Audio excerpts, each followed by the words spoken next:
Olá, prosseguindo no estudo do Evangelho segundo o Espiritismo, damos início com esse vídeo ao estudo do capítulo 23, Estranha Moral.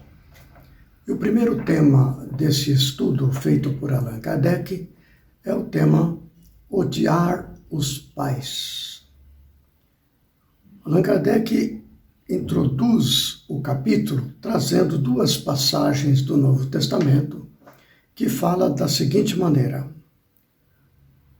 como nas suas pegadas caminhasse grande massa de povo, Jesus, voltando-se, disse-lhes: se alguém vem a mim e não odeia a seu pai e a sua mãe, a sua mulher e a seus filhos, a seus irmãos e irmãs, mesmo a própria vida, não pode ser meu discípulo. E quem quer que não carregue a sua cruz e me siga, não pode ser meu discípulo. Assim, aquele dentre vós que não renunciar a tudo o que tem, não pode ser meu discípulo. Isso está em Lucas, capítulo 14, versículos 25 a 27 e também 33. E apresenta uma outra passagem, agora em Mateus, capítulo 10, 37, fala o seguinte, é semelhante à primeira. Aquele que ama a seu pai, a sua mãe, mais do que a mim, de mim não é digno. Aquele que ama a seu filho ou a sua filha mais do que a mim, de mim não é digno. Allan Kardec dedica os seus comentários, a sua análise, na questão da palavra odeia, odiar, que aparece algumas vezes no Novo Testamento. Ele até cita uma passagem do Evangelho de João que diz assim: aquele que odeia sua vida neste mundo, a conserva para a vida eterna. Então veja que a palavra odeia, que Allan Kardec dedica uma extensa análise, tem um sentido diferente do qual nós hoje damos a essa palavra. Há uma nota explicativa ao pé desta passagem que mostra claramente que a palavra odeia nesses textos tem o sentido de amar menos. Então veja que interessante, Jesus está falando para ser discípulo dele, é necessário amar ao Cristo mais do que se ama a sua mãe, seu pai, sua filha, etc. Por que é assim? Porque o amor de filho em relação ao pai, o amor de pai ou de mãe em relação ao filho, ele não é um amor completamente espiritualizado. Há casos mesmo em que os pais repelem seus filhos e vice-versa. De modo que o amor de pai, de mãe, de filho, de irmãos, não é um amor puro. Ele vem carregado de sentimentos ainda não superados, como egoísmo, orgulho, vaidade, desejo de vingança trazido de vidas anteriores, possivelmente. De modo que Jesus classifica que para ser discípulo dele é necessário superar em nós todo impedimento de sentimentos contrários ao amor puro e verdadeiro, divino. O que acontece?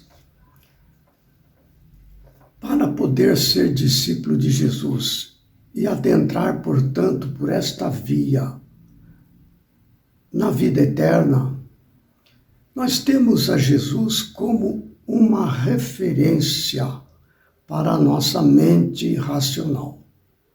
Ele se apresenta com um nome, com uma forma, com um discurso falado, com obras que se pôde ver, se constatar, que são todas representações de Deus nas relações que nós podemos perceber pelos nossos sentidos e pelo nosso sentimento já desenvolvido até agora.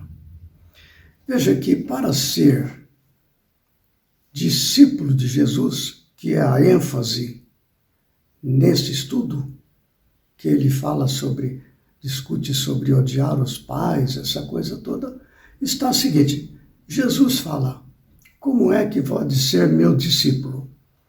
Se vós permanecerdes na minha palavra, verdadeiramente sereis meus discípulos.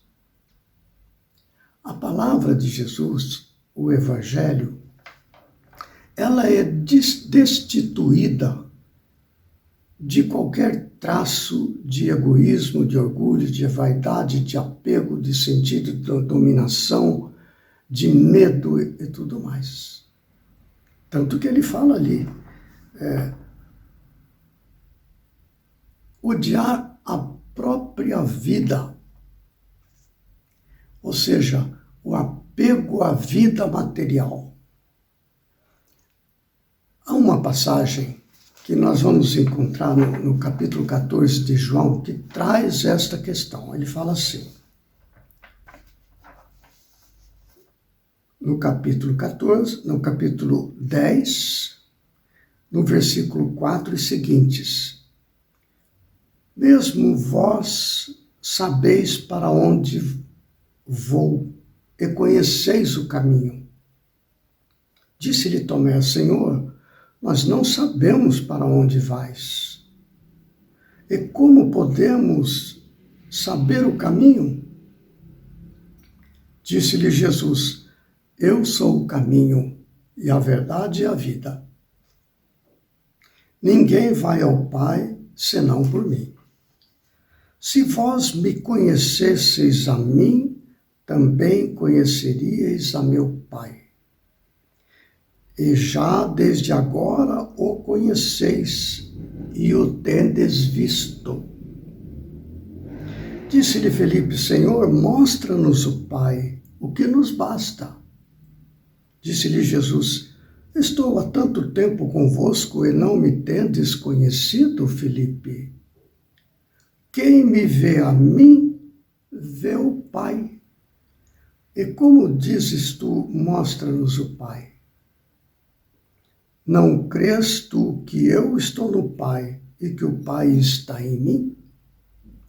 As palavras que eu vos digo, não as digo de mim mesmo, mas o Pai que está em mim é quem faz as obras. Então veja que a comunhão de Jesus com Deus é tão perfeita, tão completa, que tudo o que ele faz, que ele fala, que deixa de fazer, como ele se apresenta, são representações do próprio Deus, em face desta comunhão que este Espírito mantém com Deus. Então, se nós vemos a Jesus com os nossos sentidos físicos, é como se estivéssemos vendo o próprio Deus. É uma representação. Jesus representa para nós o próprio Deus.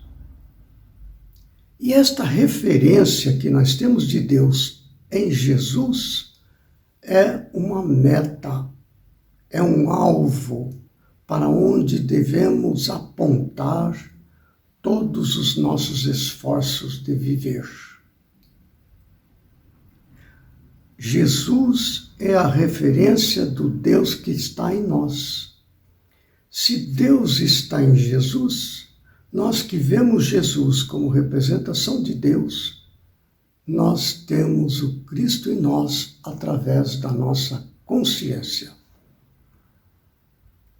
Então, quando nós falamos ali que se alguém vem a mim e não odeia seu pai, a sua mãe, a sua mulher e a seus filhos e a seus irmãos e irmãs, mesmo sua própria vida, não pode ser meu discípulo. Para ser discípulo de Jesus, é necessário permanecer nos ensinos de Jesus com todo rigor. Então veja que o capítulo Estranha Moral tem esse sentido completamente espiritual. Nós utilizamos as referências da matéria, os sentidos físicos, mas a meta do ensino de Jesus é toda ela espiritual. O que ele nos traz quando se refere a aspectos da vida material são referências que nos dá para que possamos compreender com as nossas limitações. E assim deve transcorrer todo este capítulo 23, Estranha Moral, sempre neste sentido espiritual. Ficam esses breves comentários de que odiar os pais, é preciso repetir isto aqui, significa amar menos, ou seja, nos empenhar na aplicação do ensino de Jesus no limite das nossas forças intelectuais e morais. No próximo vídeo, nós prosseguiremos no capítulo 23, Estranha Moral, com o tema Abandonar pai, mãe e filhos. Até lá, então, que Jesus nos ampare e fortaleça.